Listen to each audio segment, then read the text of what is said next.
Gents, I just want to pause the episode for a moment to let you know about the Strong Men of Value Academy. You will have heard me refer to it a number of times, and I want to bring more attention to it. So this isn't just a program, it's a life-changing environment and community of men who are focused on personal and professional growth. We're looking at areas of relationships, wealth, and health, things to help you thrive and maximize your life. Imagine having bi-monthly one-on-one coaching sessions with myself, weekly group coaching calls, and an incredible brotherhood of high achievers by your side. Now we're diving into resilience, leadership, and holistic growth to not just succeed in your career, but to thrive in your health and your relationships. Your journey to greatness, it starts here. So join the movement and you can apply for the Strong Men of Value Academy. You can head to themanthatcanproject.com to find out more.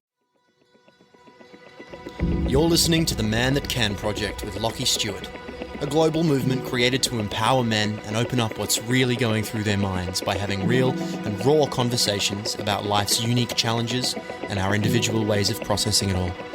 Welcome to The Man That Can Project.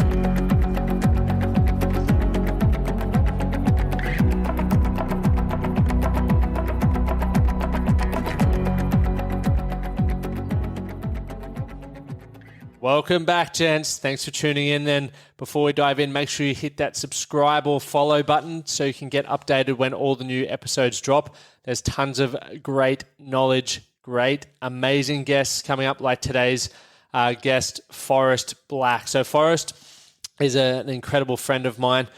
We go back 5 or 6 years now, which really seems like time is flying. But Forrest was one of the first guests we had on the podcast, and I think he's around episode 7. So if you want to go back and listen to that first podcast, he speaks a lot about his challenges that he faced from the young years. But also, it was brought to my attention when a listener reached out and shared that they just listened to it and they took a heap away from it. But so I went back and listened to it, and it's just, even for me and my own sake, seeing how far I've come personally with the way that I can interview and the questions that I ask. So it's cool to see that growth, and it really highlights to me, guys, it doesn't matter where you are at in your life. If you have something that you want to do, just start cracking into it. You're going to learn, grow, and develop along the way in the areas that you need to learn, grow, and develop. So definitely a highlight there.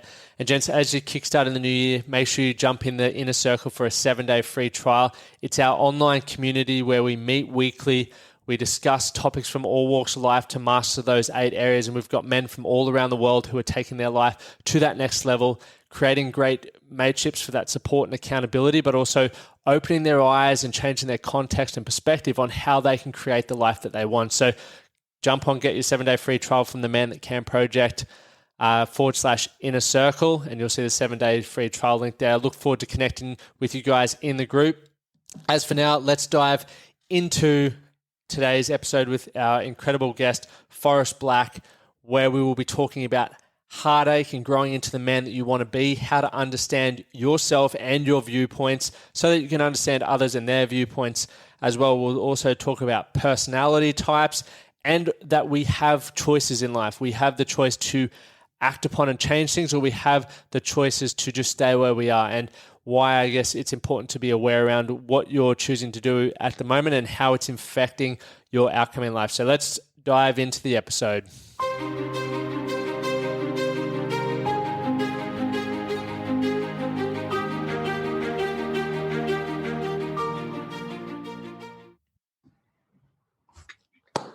It's pretty funny.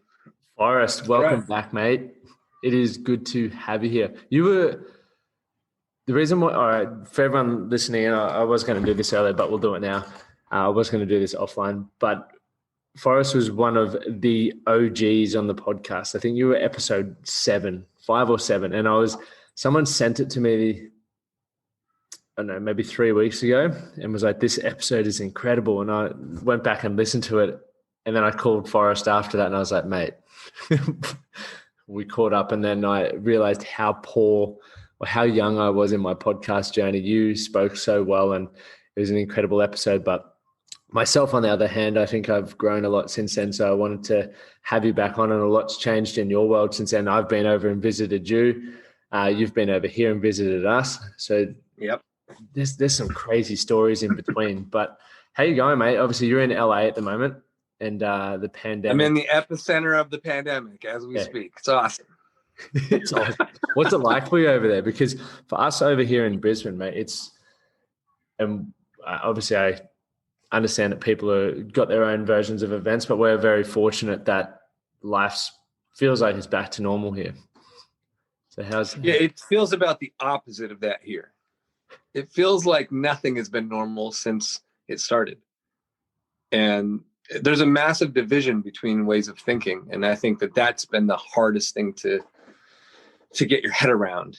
There's a lot of separation between thought and people. And I think that when it comes to sorting something like this out or anything, it's a classic thing. Like, you can't win a championship as one player.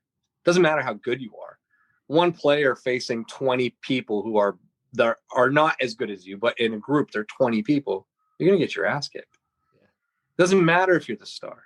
And I think that that's happening here right now, is that you need people to come together. I mean, I can't solve the world's problems. I'm not that powerful. I don't have that, but in my little world, looking at it objectively, I'm trying to go, hey, we need to come back together, because it's weird. It's very weird. And there's so many people with opposing thoughts and everyone's fighting.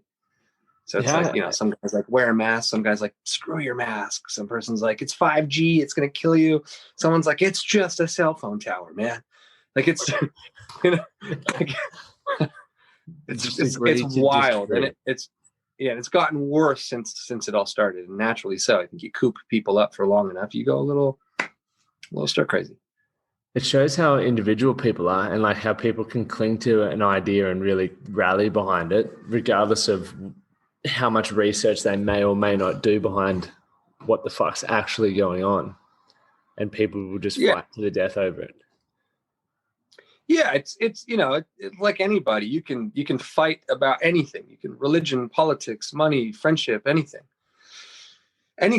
But fighting doesn't help anybody understand anybody. Like, when was the last time someone came and yelled at you and said, "This is my viewpoint"? You were like, "Wow, that really caught me. I think I'm going to change my mind." Never. None in history. It's never worked. Like, the only time it's worked is when someone is like pointing a gun at you, and in that moment you go, do I want to live really, or do I want to is this the hill I want to die on, so to speak? And you go, well, I might lie right now and agree with you. I might or different personality types. This is something I've learned, something that's changed my life in the course of this past couple of years, learning about my personality type. So I went and sat with a therapist. I got broken up with.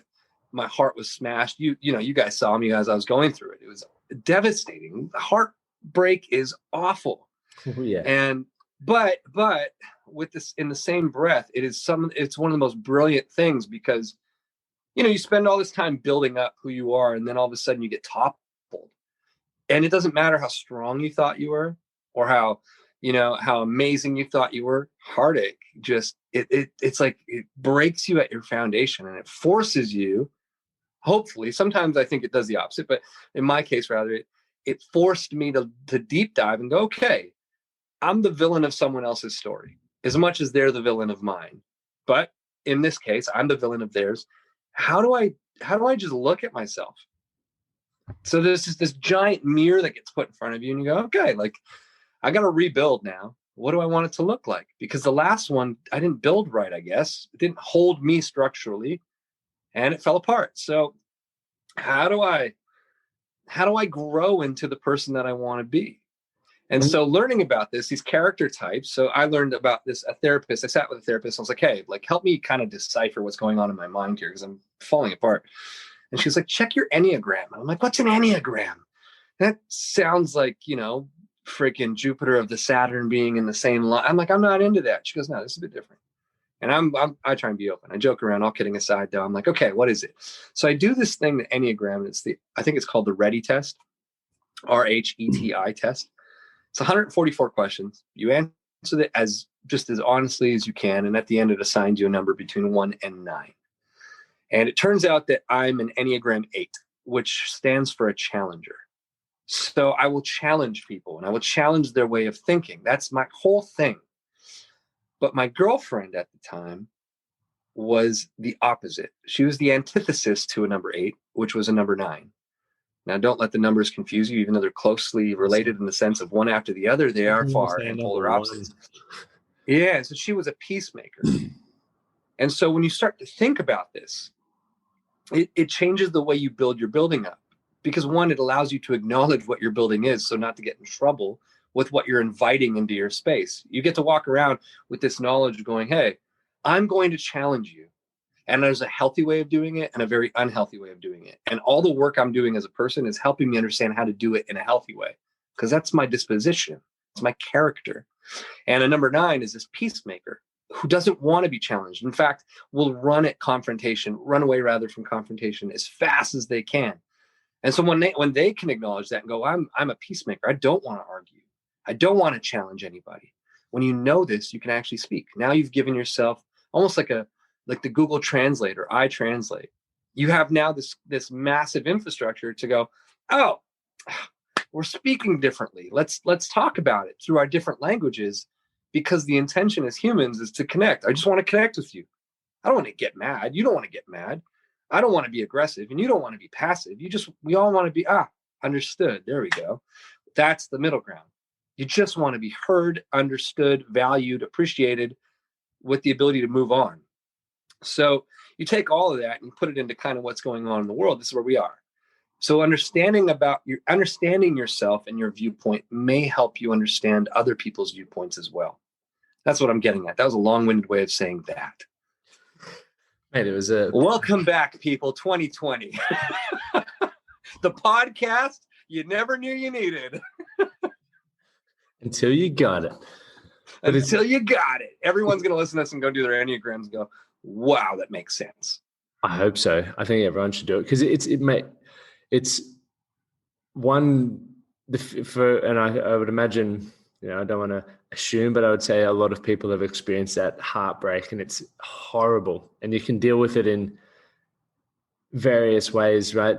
Previously, I used to deal with it with putting my head in the sand with addiction of some form, and there was no real positive growth from it. I would just move on to the next one, and the same sort of bad structures and when you say you look in the mirror, all the foundations that I had that weren't really positive would go into the next relationship, and the same thing would happen, and I'd always be like, why do I keep getting the duds, rather than standing in front of the mirror, which is one of the hardest things to do, and just go, okay, well, what do I need to acknowledge about myself? What can I improve upon? And also, as you said, who do I want to become, or how do I want to become?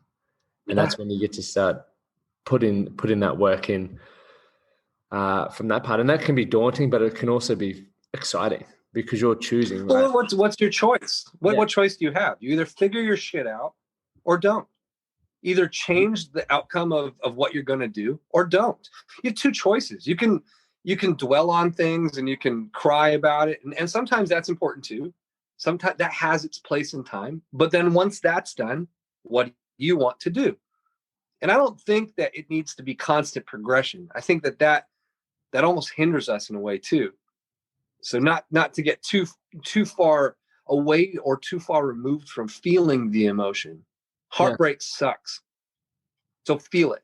Feel it like as much as you need to feel it in order to get through it.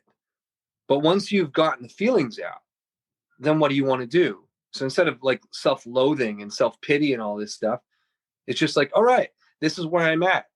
Like own the fact that maybe you sucked. That was one of the things about my relationship. I was looking at my relationship like it was a pyramid, and everything or rather life. I looked at life like it was a pyramid, and my relationship was at the bottom. It was the foundation. And so I was like, it's safe. So I don't need to tend to it. And what ended up being the top of my pyramid every day was kind of the shit that life was throwing at me. Oh, I got a management thing here. I got a song thing here. I've got, a work thing here. And so like all that stuff was constantly only my top of my pyramid was being tended to, so to speak, because I thought I was really built up. What you don't realize is that it's kind of the same way of building. Like we've used this analogy, so it's like this building, if you're only tending to the top floor and shit is happening in your life, like earthquakes and whatnot are happening, you have to go check the basement once in a while. You have to check the structure of your foundation, because a crack starts as a crack, but then it turns into a break. And then the weight of all the stuff you're dealing with at the top is now building and causing a shift in your life. And you have no clue it's happening. You only figure it out once the building starts to topple on top of itself. And then you're screwed. So you got to dive in and go, okay, what can I do to solve this? You have to look at your life and start figuring it out, and then do the clean sweep every now and then. It's kind of like your spring cleaning. So like, for instance, my girlfriend, I have a wonderful relationship right now, and I'm super, super thrilled and happy. But the thing that's worked for us, there's a few things that have really kind of helped us out.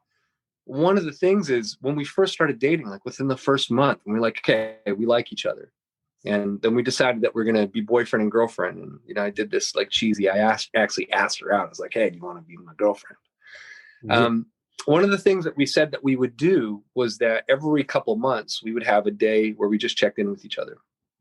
A kind of no limit, like say what you want to say in a safe place, and it's like, she could come to me, and these aren't real cases, but real scenarios rather, but like she could come to me and say, hey, the last 2 months, I've just noticed that you're on your phone a lot more, and I would like a little bit of that time. And instead of saying something so vague, it would be, I would like, let's say 10% of that time back. And here's like a way of action. So maybe we put our phones down on Wednesday night, and Wednesday night is our night specifically. Can we commit to that? And then instead of having this like expectation over one another where it's like, shit, you don't do this, and you're building resent over this time, instead we just acknowledge it and go, yeah, as a partner, I would love to do that for you. So she's able to have a safe place to call that out and ask of me. And it's a safe place for me to say yes and or no. But if I'm coming to the table with a no, I better have a way of matching the request. So no, I can't do Wednesdays. I can do Tuesdays. No, I can't do Wednesdays every week. I can do Wednesdays every second week. And that's part of the give and give of a relationship. It's not give and take. It's give and give. Anyway, I get fired up about it because it's super, super exciting to be able to commit and then work with somebody, and doing that cleanup and checking in on kind of all systems to keep it going. And that way you feel loved, you feel valid, you feel heard, you feel accepted, you feel appreciated, you feel all these good things instead of feeling resentful and pissed off and avoided. And I'm like, man, it just comes down to communication, because the only difference between my ex and my new great relationship was that communication, the ability to vocalize and be heard. I love it. It really opened my eyes when I read The 5 Love Languages. Have you ever read that? Of course, Gary Chapman, great book, man. Fantastic book. But it shows you that obviously we're all communicating on different levels, and we all have different values, wants, and needs, but we can work together should we choose to. And the reason for me, I just finished meditating before we got on this. I spend so much time, probably 10 to 15 minutes a day, doing self-reflection, working out what's working well for me, what's not, what I want to change, what I need to communicate things, or what areas I need to improve communication on, and what's, how I want to feel valued, heard, and understood, and how I can go about doing that. Because ultimately it falls back on us. Even if it is, you look at a relationship and it takes two to tango, you still have to learn to communicate in a way that they're going to understand and they're going to appreciate. Rather, as the example before, you can't just go in and go, why the fuck aren't you listening to me? Like, as if anyone's going to listen to you or want to care what you say at that point in time. Yeah, it works all the time. That's exactly what you should do in a relationship. Yeah. So it's understanding that, one, I need to check in with myself around what's working well in my life, what I want to improve, but also how can I improve the communication or the ways of communication that I'm currently using? Why is it not working? What can I essentially accepting responsibility for everything? And then, you have to have boundaries in place. And I see this all the time in relationships where generally women just give so much more to men, and men are, once again, this is generalizing, but men are poor communicators. They are in their head too much, and women, they might cheat, they might lie, they might have destructive habits, but they still hang around because they think they can fix them. It's funny because I've experienced the opposite. Maybe it's because you're in Australia, and so things are just opposite. On the other side of the world. Yeah. I think that's I've seen it to be the opposite. I mean, I think over time you start to realize that it's just a personality disposition, that somebody does it one particular way. I find that there are people that can communicate and people that can't. And then it kind of bypasses gender at that point. Yeah. It's like somebody who builds up resent and can't communicate their feelings, and then they have to enact, but in the same breath though, there are people who are hurt and that's their way of acting out. Because, if somebody cheats or somebody does it, it's acting out. And it could be part of a disorder. It could be bipolar disorder. That's one of the symptoms of that. It could be just not being seen, validated, or heard. But your heart, love is a different thing, But so it's interesting that you say that, because I've experienced the opposite end of that, where men that I've known have stayed with things and just been like, all right, I'm here because it's classic. I'll fix things.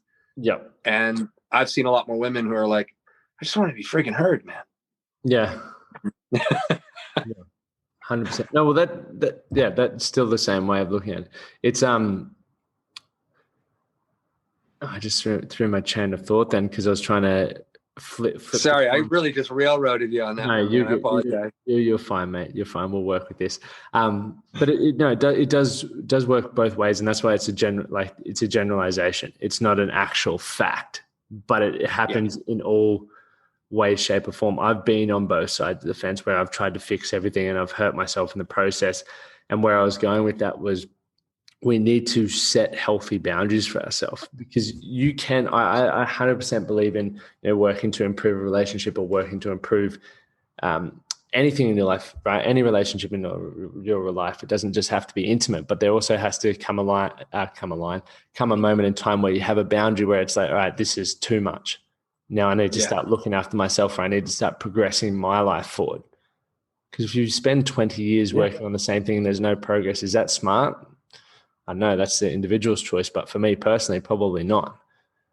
I've got things that I want to achieve in my life. I've got things that I want to experience in my life. Therefore, I have to make sure I'm putting myself in the right environment, in the right situations to experience that. I can't keep blaming it on the person that's holding on to you, or you're holding on to, as to why things aren't going well in your life. That's not taking responsibility. Yeah, it's kind of, in a way, it's an interesting codependency on people and situations. 100%. Instead of looking at something to complement you, you're looking for something to complete you. I think that's something a lot of people think, even in progression. It's progressing can sometimes be a symptom of something else as well, because sometimes it can be an extreme. I think that really it comes down to the word balance. Everything is about finding a balance, and it's not always going to be 50-50. But if it's 90-10 for a moment, then it has to switch to 90-10 in favor in another moment, or at least get close to that, so we can all feel what we need to feel. Progression can sometimes be a symptom, again, of loss, and so we are trying to fill a void. Like, for instance, like, ask the Shepherd family, or anybody who does what we do. I don't feel any different now. Like, we were just talking before, like, I was looking at stats, and my song is being played 300 and, I can't even remember the number now. It's an astounding number. Let's say 340,000 times in the last 24 hours alone. And it's like, that's crazy. But it doesn't make me feel any different than the time I had 1,000 plays in a day. I was pretty excited about that. There's a limit to how much the progression, how long the progression feels like it's progression, because now it's set the bar higher. So next time I have a song that comes out, I might be very disappointed if it doesn't have 340,000 plays in an hour, or in a day rather. So it's like trying to remember that what is it that you're trying to do, and identifying that goal, and remembering that it's a journey. It's like weight loss. If you think that you're going to lose 100 pounds, that's going to solve your problems, you miss the point. It's not. What's going to happen is you're going to have perceptual and visual adaptation. You're going to lose the 100 pounds. And I can promise you this, because I've done it and I've seen it. You're going to lose it. It's going to be cool for about 10 minutes. And then you're not going to think that you look the same. You're not going to look good enough. And you get lost in progress. And so then you're like, oh, I need to lose more. Oh, I need to lose more. Or I need to gain more muscle. It's always going to be like that. And then you're not going to accept yourself or love yourself.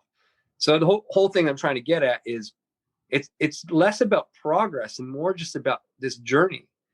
It's about stopping and trying to take time to breathe in the manifestation, or breathe in the journey, and go, okay, we're doing it.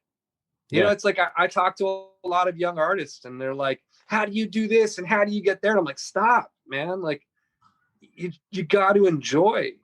It's in your best interest to enjoy it. Like, if you think that playing a stadium is going to change your life and make you feel a certain way, it might for all of 10 seconds. But when you're going to think back, let me even change this up for anybody out there. Think of your favorite vacation. Think of your favorite moment. And I bet you it's not going to come in this verbiage. You're not going to look at me in the eyes and go, mate, let me tell you about this trip. It was perfect. We went to the perfect restaurant and had the perfect waiter and waitress and had the perfect meal. And there was a perfect sunset. And then I shared the perfect kiss in the perfect moment and woke up. That would be the shittiest story in the history of time. No, you're going to tell me, you're going to be like, dude, we went to catch our plane. And you know what? We were late because we had this crazy taxi driver and like the guy was nuts. And, but then we got there late, but then we ran to the kiosk and, oh man, Amy forgot her passport. So we had to rush to get that. And then it's like the amazing story is going to come with all these like micro triumphs. And then you're going to resolve it with how at the end, here's this anecdote of like, man, we realized that that was the trip. That's life. Like the journey is in the shit. It's not in the success. A weight loss story isn't look at me, I'm fit. It goes, look at me, I was fat. A musician's triumph of like, it isn't like, look, I have the Grammy. It goes, look, I made it from where I was. So we don't usually tell the success through the lens of the success itself. We tell it through the failure of the past. That's the beauty of progress. So when it helps me sometimes to think about it that way, to go, shit, yeah, I'm in it. It's been hard. It's been a really tough time. I'm having a tough time. Wow. I'll talk about this. It's going to be the exciting part of my story later on. It sucks right now, but it's cool that it's happening. It's fascinating, man. I was talking with Jack last night, and when we were in the elevator, I was like, and I haven't thought about this. Like, I haven't had a moment. I'll do that today. I'm going for a surf, but I've been so driven with my business to create success and to do what I believe is reaching potential and, all of that sort of stuff, because I left that behind with sport. So whenever I think about the sport that I've wasted, I'm like, I'm never going to get that back because I'm not getting younger. Like, that's done. And every time I think about it, it's fucking heartbreaking, because like, hindsight's a beautiful thing. So every moment that I have with everything that I've got now, I'm like, I can nail this should I choose to make a few sacrifices and put in hard work. But also with that mindset, it's become so process orientated. I avoid so many things as a result of that, because I'm like, nah, can't even put myself in that situation, because the result is dependent upon me getting these processes done. And I've become such a rigid, not timid is definitely not the fucking word of choice there. I mean, rigid and it's fixed. Yeah, it's taken the flow out of life. Like, it's almost like I have to teach myself to, like, I'm going for a surf today, like, to switch off. So when we first started Christmas holidays, sitting there being like, I have nothing to do, I have nothing planned to do, I can't do that. I'm freaking out. But it's also something that I need to learn, because I need to learn to have both in my life. I need to learn how to balance. As you said earlier, it's like, how do you balance or dance with both of them? Well, you have to enjoy the successes. Otherwise, what are they? Well, exactly. Here's a quick story, and I'm going to do an awful job paraphrasing it, but you'll get the point of it. I was talking to a friend of mine back home, and unfortunately, his father was passing away. His father was really sick, and he was driving his father to the hospital, and he knew that his father was going to die. So this was like, what an interesting feeling it must have been, like driving your parent. Oh, sorry, my phone's dying. Driving your parent to the hospital to pass away. And so here's my friend, and he's like super rigid in this moment. And he's like, I have to get to the hospital. So he gets to the hospital, finds the parking lot, and his dad's like, park over there, like at the other end of the parking lot. He's like, Dad, I gotta park close to the hospital. I gotta get you into the hospital. And his dad's like dying. He's like, bring me to the other end of the parking lot. So he's reluctant, but he does it. He brings his dad to the end of the parking lot. And so now he's got his dad who's old and frail. And again, his dad is going to die. And to anyone listening, this isn't a happy story. It doesn't end like he comes back to life. He's passing away. And so nevertheless, so he's there. And again, I'm paraphrasing. I'm trying to remember best I can to the full extent of the situation. So if my friends watch this, I'm sorry if I get any of these details wrong, but the sentiment of what I experienced when he was telling me this is very accurate. And so his dad is there now. He's going to walk his dad into the hospital doors. And his dad's like, take me over to that tree. And my buddy's like, what the do you want to go to that tree for? His dad's like, take me to the tree. And so my friend is like, kind of frustrated. Like, we have to go to that. Like, he's so meticulously calculated in his decisions of what he needs to do as far as his process is concerned, that he's not listening to what his dad's asking. And so anyway, he reluctantly agrees, brings his dad to this tree. And his dad, I think he like grabs a flower or is looking at a branch or something. And it goes, what a fucking ugly tree. And then he walks his dad into the hospital. His dad dies. Like, like if that doesn't tell you something about life, the experiences of what it is. Well, I think about that when I watch my grandfather at the moment. He's 94, and we've been taking him out of the home all the time. And you just sit there and watch him looking out the window, and you think about what a life he's had. And I asked him. I always try to get one piece of advice every time I'm catching up with him. And there was one, I've podcasted a few of them actually, which I'll release at one point, but it's just like, do more with your life. Like, cause he was on the farm for a lot of his life, and granted that's what you did in that moment in time, but it's also like life's there to be lived. And it's actually, there's a really good book for anyone who hasn't listened to it or read it. It's called Dianetics. Have you heard of it? Mate, it's phenomenal. So I'm listening to it at the moment on Audible. Little plug. This is like the Scientology Dianetics? I'm not. It sounds more like NLP, but maybe it is. It's the modern science of mental health, is what it's by Ron Hubbard. Anyway. Yeah, that's L. Ron Hubbard is the king of Scientology. Oh right. Oh fuck. Anyway, let's take that out of it and let's carry on with the story. But there was one thing when I was walking yesterday. I was walking over to from Kangaroo Point, our place where you've stayed, over to New Farm, and there was a part where he's just like, how often have you just stopped taking, you start taking things for granted. It's like, why don't you look at your partner the same way you did when you first met?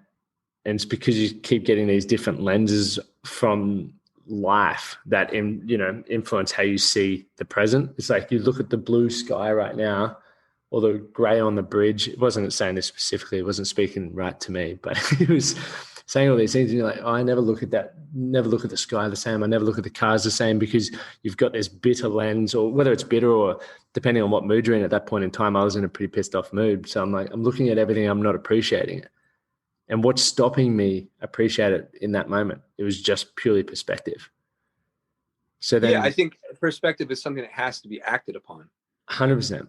But this is why time seems to travel fast for people. This is a thing people can think about. You go to your same job and you take the same road and you go to the same coffee place. Your routines make time go faster because your brain has a way of going, we don't need that information. It's not necessary for us. It's not valuable in the processing. So if you want to prove it for yourself, how many times have you driven somewhere and just forgotten the fact that you've been driving the whole time? You're like, I transported here. Happens to everybody every day. Yeah. So there you go. You've lost 20 minutes. So if you want to see how it works differently, next time you go to work, just take a different route. Yeah. Watch how long your day goes that day. We're constantly, this is like a thing I've been saying for years. It's like people are like, I always hear artists and other people being like, I can't wait.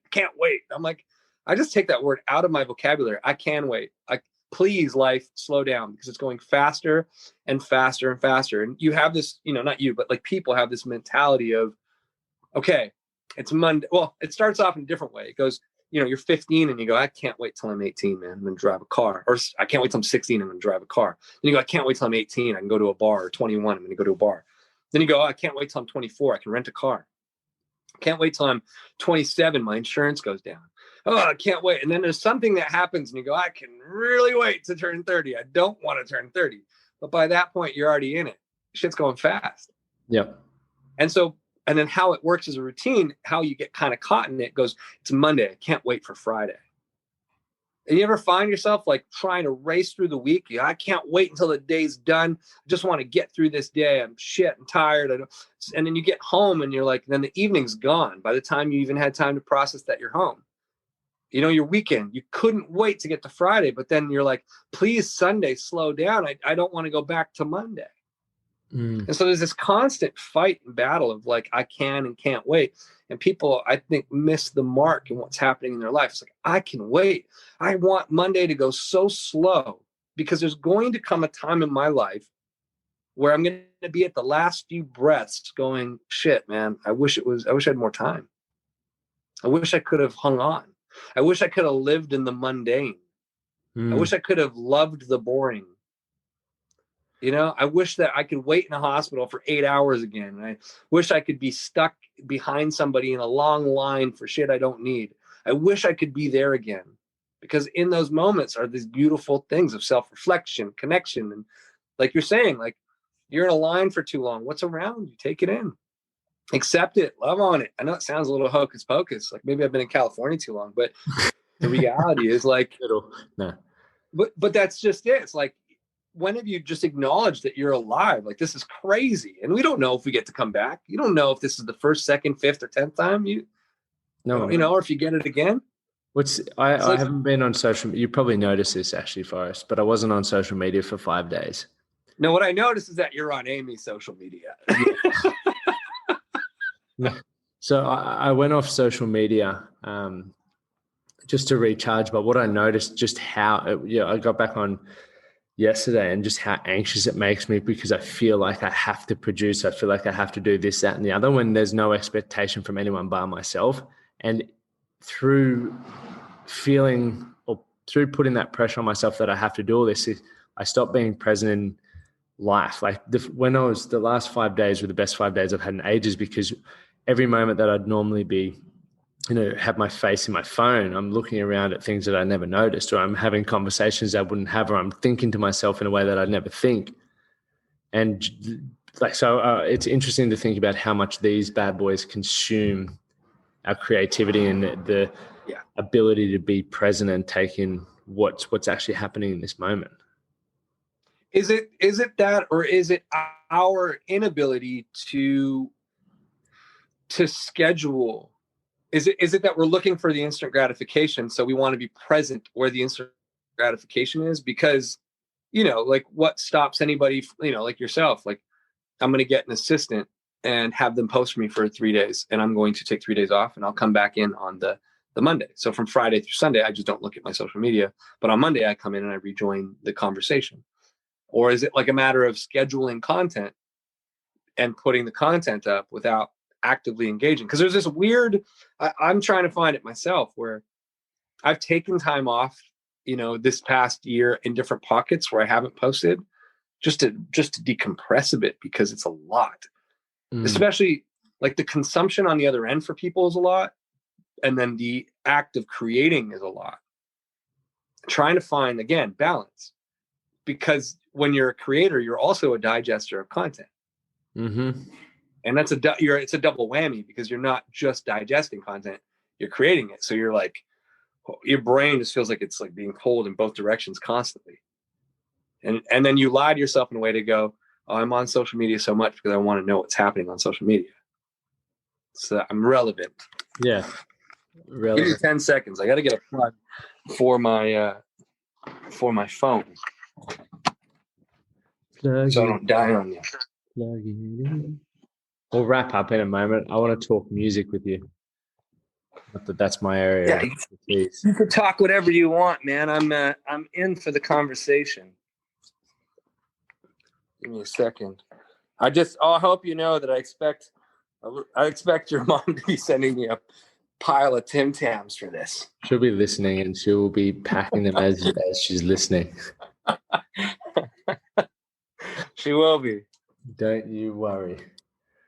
I'm particularly fond of your mom. I think she's a brilliant woman. She is indeed. Definitely is indeed. Hope she's actually packing me some Tim Tams as well, because I can't get them from the shop. Yeah, it's tough times, man. COVID. But talk to us about music. So you've put out a heap of incredible songs. One of my still favorites of all time is Love Me. Heaven's Telephone is also another banger. There's plenty of bangers, but your new one, If You Love Her. And the reason why I don't normally talk music with people on the podcast, it's more about a lot of the stuff that we've discussed anyway. But I think a lot of people can gain so much from your music due to how you write it. It's incredibly well written. The lyrics all have meaning behind it. And then obviously, some of your stuff, so poems, spoken letters, which are probably poems as well. Correct me. Spoken words. Yeah. Yeah, spoken words. So we got some different varieties, which I think, a lot of our audience are men, and being able to listen and understand, especially your story. If you haven't heard a lot of Forest Story, go back to episode 7, and you can hear some. It's crazy what the experiences that you've had up until this point, and it's only getting crazier now that you're on a different trajectory. But as you were saying, 320 plus thousand streams. That's a lot in the last 24 hours. On one, that's just Amazon. That doesn't it's over 500,000 a day right now of people listening. It's crazy. Yeah, that doesn't take into account Spotify or anything doesn't take into account Apple, Spotify, Deezer, Tidal, YouTube. It's over 500,000 a day. What's this like for you at the moment? Is this the biggest uptake you've had? Yeah, this and Love Me have been the two biggest. If You Love Her in 3 months I just right before I got on with you, I just crossed 10 million plays. It's been out since November. So it's wild, man. And it's only going to get crazier. Might be the new cover photo, because I like that one. You like that one, or you don't? No, I do. When it's on my TV screen, I'm like, geez, he's a handsome man. Thanks, man. I was like, what would Lachie do? How would he do it? Get back. No, I mean, life is cool. It's crazy. It's look, man. Putting out the last song, it was hard to put out because I wrote it about my ex. It was I wrote it about her, but I wrote it to the guy who dates her next. I was like, hey, if you're gonna love her, this is how to love her. And it's been crazy to see how many people just want to be loved like that.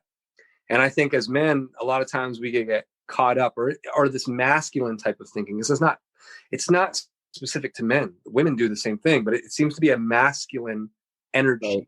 Yep. Not in the sense of a gender, where it's like this fix you attitude and I'm going to do the big thing. And it's what happens is we don't realize that more often than not, we're missing the subtle cues and clues of what is actually necessary.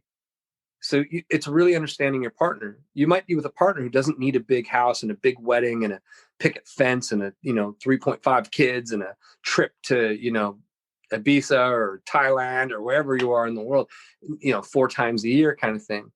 To them, the best thing is maybe a compliment from you a day that's genuine. Or maybe it is holding their hand or giving them a kiss and really kissing them, or it's those little things that I've forgotten. I'm sure you have too. It's we all have, women and men alike. And so it's been beautiful having people respond to the song and going, man, it feels like that was written about me. Or then, the video I made for it tells a story of a father and a daughter. And it's very interesting to watch people's reactions to that, being my father's passed away and I wish, I feel like he's sending me this song. Those are the things he's going to say to my partner. It's been, man, it's super crazy. And I haven't really spoken about it too much yet, which I will do in as things kind of take off. But, dude, I was homeless in my car last year. I'm signed to a major label. I'm with Atlantic Records and things are going crazy. And then I go through that breakup. And like I said, it toppled me. I had to leave everything I knew. I had a few days to pack what I could pack into a bag. So I grabbed a bag and a broken heart and I landed in LA. And I didn't tell anybody what I was going through. I called my label and I was like, hey, could you get me a car? And I was struggling, man. And I had nowhere to go. I was like, where am I going to go? And, I had buddies that would lend me a couch here and there. And you know what that feels like? You're like, I feel it's hard to take help and a handout. And then like, when does a handout turn into, too much? And so I like was bouncing around from couches and friends' houses to then like sleeping in my car by the beach. And everyone who on the other end of the social media camera, on a phone was like watching me in Malibu, listening to the ocean, not realizing I just slept in my car and like taking basically a bathroom shower at the local grocery store. And it was because I didn't want to lay down roots in California until I knew what was going to happen with my partner. And going through that process of falling apart and writing about it, and then getting to the place where I, come on this month-long trip in Australia to try and see if there's any sense of salvaging my relationship, to put all the energy forward, too little, too late. And being, ending that trip off to grabbing a flight from Brisbane to LA, to then finding that there was no hope in the relationship at the end, and like literally just breaking. And I remember walking into my buddy's place, his studio, and being like, we need to write about this, man, this feeling. Because it was like it was over. It was done. And so I didn't know what I was going to do and how it was going to pan out, like what the move was. And then next thing you know, I'm sitting in the studio with my friend. I have nowhere to go. I don't know where I'm going to live. I don't know what's going to happen. I got no sense to rub together. And then I start writing out everything that I felt. And then bam, here's the song. It's taking off like a rocket ship. It's crazy. And I hope that anyone hearing this, that's my version of the story that you can have too. It's just, what do you want to do with the shit that's happening? I get it. It sucks. It hurts. Your life is over. I felt it. We've all felt it. What do you want to do? Like maybe, person B isn't going to be able to write a song about it. I get it. But, and it's not about like, here, I did something through my pain and trauma and I turned it into a massive success and look at me kind of crap. No, it's like, but your pain and whatever you're going through, you're going to go through it. What do you want to do? It's your choice. You want to, how coming full circle back to how we started the conversation. Do you want to dwell on the shit that's happening and you want to make that your story? Or do you want to go, this is the shit that happened. Here's my story. Life sucks sometimes. People die, people fall apart. You get your heart broken. You break a heart here and there. Sometimes you're the villain. Sometimes you're the hero. What do you want to do? What do you want to do with it? Like, empower yourself, because the only way through it is through it. And that was like my, like I said, my little mantra that got me through the shit last year. It was like, the only way I'm going to get through these feelings is by feeling them. And lo and behold, here we are. So if you're sitting there and you're not happy with who you are, and maybe you're not loving your partner right, figure it out. Stop sitting there expecting shit to change. Change it. Change what you can, accept what you can't. You're not going to be able to do certain things in life. Some people aren't built. Like, look, I'm telling you the truth. If you come running at Lachie, he's going to knock you over. He's a bull in a china shop and he's a brick shit house, and you're not going to make it through him. Just that's the way life is going to go. And it's probably not going to change anytime soon. But it doesn't mean you can't hurt his feelings with a paper cut. Different approaches. Just like, again, using your shit to empower you. It's fuel. It's like, if life isn't going the way you want, what do you want it to do? Well, first, like, I'll say this last thing. Someone said this to me a year ago or so, and I just loved it ever since. You know how someone's like, just life isn't working for them, and they're like, I've tried everything. If you really want to screw that person up, if you want to stop them dead in their tracks, ask them this. Okay, what's the top 100 things you tried? Yeah. Write them down. Stuck at 3. And they're going to go, well, maybe, okay, I get it. You were being a little hyperbolic, I think is the word. You're hyperbolizing. Sure. Write down the 50 things you tried. They're not going to be able to. Write down the 20 things. They're still not going to. Write down the 10. They'll probably be able to write down 1 to maybe 3 things they tried. And the rest is going to be a load of shit they're feeding you for you to believe that they tried stuff. And that's the thing about being a human and being a person. You don't try very much stuff. We all don't. Be honest with it. If you want to empower yourself to change, make a little bit of a plan and try and change it. And be honest with it. If your relationship sucks, it's going to take more than 3 attempts. Try and figure it out. It might take an actual 100 attempts. And if you really genuinely care about something, you'll make those attempts, but don't keep breaking your brain and your soul over doing the same shit, expecting it to change. It's not going to change. And then in the same breath, don't expect that of other people. I think it was Einstein that said it. If you judge a fish by its ability to fly, you'll always be disappointed. Yeah. Ain't that the truth? Or is that Dr. Seuss? It may have been Dr. Seuss. Either way, it sounds great. Yeah. I feel like that's a Dr. Seuss kind of thing, but it could be wrong. The only reason why I say that is I watched The Grinch the other night, so he's fresh on my mind. That's it. So I think you put all of that stuff and you package it in together and you go, look at your partner, love on them. They're not going to look the same as the first thing. That's the way instant gratification works. Well, the same with yourself. Everything in life is a hook. It's meant to catch you. Yeah. That's it. Remember that thing with yourself. Like, if you can't love yourself, what are you doing to improve that? Are you going to sit there and play victim forever and sit in the shit for longer than you need to? Or are you going to start working out what you need to do? Try different things. That's it, man. There's no wrong or right. And this is the thing. We're all so unique and individual that what works for me or what works for you, Forrest, mightn't work for the person next to us. And it may be the simplest thing. It may be the most extravagant thing that has to happen for you to feel that. But whatever the fuck it is, once you understand it, play to it. It's like when people who want happiness do more of what makes you happy. And what makes you happy right now may not make you happy in 4 years. That's fine. Accept it, acknowledge it, and move with it. It doesn't have to be complicated. We don't have to hang on to things longer than we need to. I think if you attach to the reason why, just to kind of reconfigure what you just said, because I think that's brilliant. I think, to do what makes you happy. The only caveat to that is that sometimes doing what makes you happy can make you unhappy. And what I think is important to look at through that lens is find out the reason why you're doing what you're doing, because the things that will bring you happiness usually suck to do. And that's the truth of it. If you think that, you're going to be happy working in a gym, you've never been to a gym. Happiness is the result of all the work. Happiness is the result of being out of breath, dying, feeling like, why the hell am I doing this? And you need that reason why to empower it, because the thing about being human, again, I'm no psychologist, but humans have an innate ability to avoid discomfort.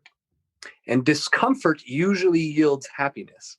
And it sounds contradictory, but comfort usually yields the opposite. It's easy to be comfortable and eat comfort foods and live comfortably, but it usually doesn't yield happiness in the sense of being healthy and and fit, whatever that means to you, and having the ability to navigate life. It's comfortable to spend all your money. It's not comfortable to save all your money. It's very uncomfortable once you've spent all your money. So it's just this interesting thing of balancing the risk and the rewards, so that, again, coming back full circle, find your why. It will always push you through the shit.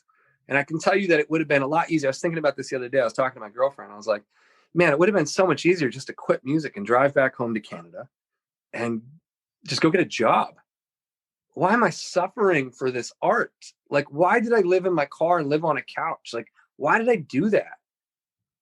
And that discomfort has yielded something different for me. And the reason why I did it was because I don't wake up as an artist going, I want to be famous. It's like, I'm doing it because I wake up, and if I don't work these sounds or feelings out of my mind, I feel like I'm dying. I genuinely feel that. And I've worked jobs and I've made good money, and I felt like I was dying. It just wasn't for me. I don't know why I'm built this way. I respect the people who can go and, pick up garbage all day long. I think those people are heroes. And I respect the cashiers, right down to the people that work the bank kiosk, to the people that drive the Uber. I love that those people feel like that's what they want to do. And I think that if you're passionate about what you do, fucking all the power to you, man. I love you for that. Please be passionate about whatever you're doing, because that will yield happiness, and you'll be able to work through the discomfort of all the shit that comes with what you're doing. Fuck yeah. You know, like that's how I feel. I love that someone's like, you know what? I want to be a doctor and work 36 hours without any sleep, cutting people's bodies open while they die on a table or live. Like that sucks. That doesn't sound fun at all to me. I have no why in there. I couldn't do it. And I'm like, how do you get through that and show back up the next day after losing somebody that you've tried to save? That's like, damn. Yeah. Mind blowing. Like, damn, how did you do that? So anyway, I think it just comes down to that. Find your why, because you'll always be able to put happiness aside temporarily to be uncomfortable to get to that level of happiness. The long term. I think that's the trick of it all, man. 100%. You know, but will hit me up in 2 years and we'll find out if I still believe that. But for right now, I do. Man, we'll be having you on every 2 years for the rest of your life. It's got to happen. I might change the name of the show to The Man That Interviewed Forrest every 2 years. I'll think of a better name than that. Mate. The show's going to be like, Forrest is the man. Yeah, Forrest is the man, period. This episode is called The Man That Did. Mate, it's funny. We had our awards night the other night. Oh, it wasn't actually an award. It was like a Christmas party. But then we released The Man That Did, which was for the bloke who's implemented, shown up and really invested in himself and his relation, like put into play everything that we practice and preach over at The Man That Can, which is essentially taking ownership for your life and, you know, fixing things that are broken. And we called it The Man That Did. And now we had 2 winners this year because there was 2 blokes who had done incredibly great things which were inspiring. So The Man That Did, mate, you can jump on that bandwagon for sure. I must have been the fact that I'm Canadian. I wasn't invited to the Australian edition. I'll tell you that much. Yeah, you would have been 100%. It's just the pigeon mail's a bit slow at the moment. Mate, thank you so much for coming on. Where can people find you? Like, obviously, I'll put at Forrest Blakk. Just look up Forrest Blakk, and I'll trust you to put this ForestBlakk.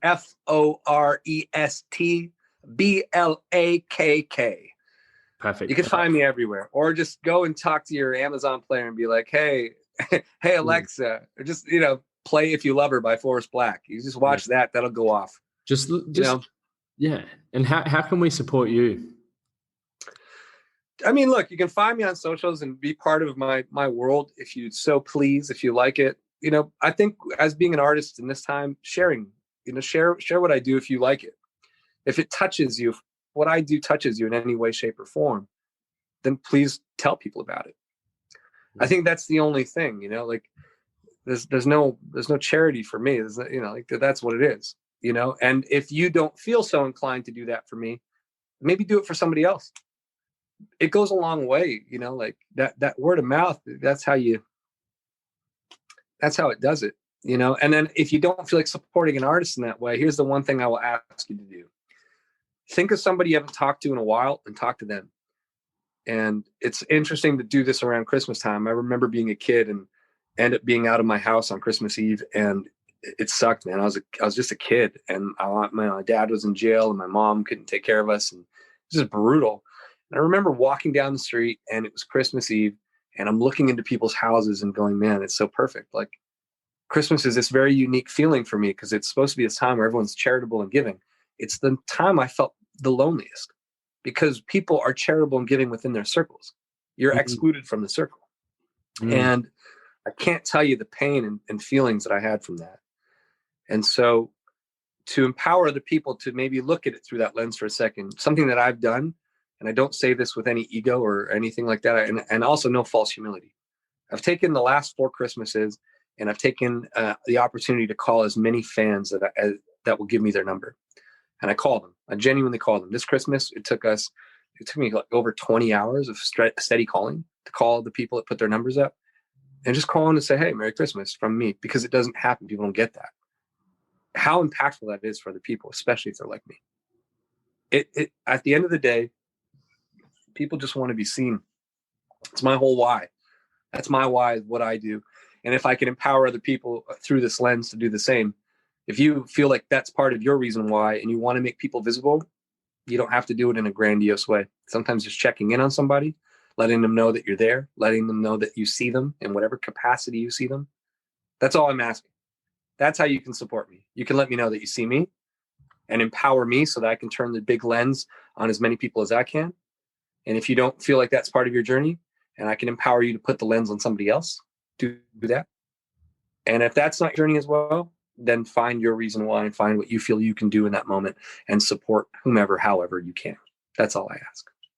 So that's what you can do for me. Merry Christmas. Mate, thank you so much. I truly appreciate your time, and I would love to just do like a Joe Rogan special where we speak for like 5 hours. I think that'd be pretty. Yeah.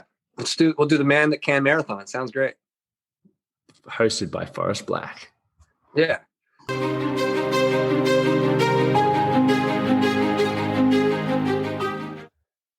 Thanks so much for tuning in. Please share this episode, leave a review, and make sure you hit that subscribe button. It's going to help boost the charting of this podcast so that more men who need to hear these episodes can hear them. So thank you guys for your support. We'll see you in the next episode. Thank you for listening to the Man That Can Project podcast. My name is Lachie Stuart, and I hope you enjoyed this episode and found it helpful. If you did, please take a moment to rate and review the Man That Can Project on your favorite podcast platform. And don't forget to subscribe to stay up to date with our newest episodes. We'll see you again next time.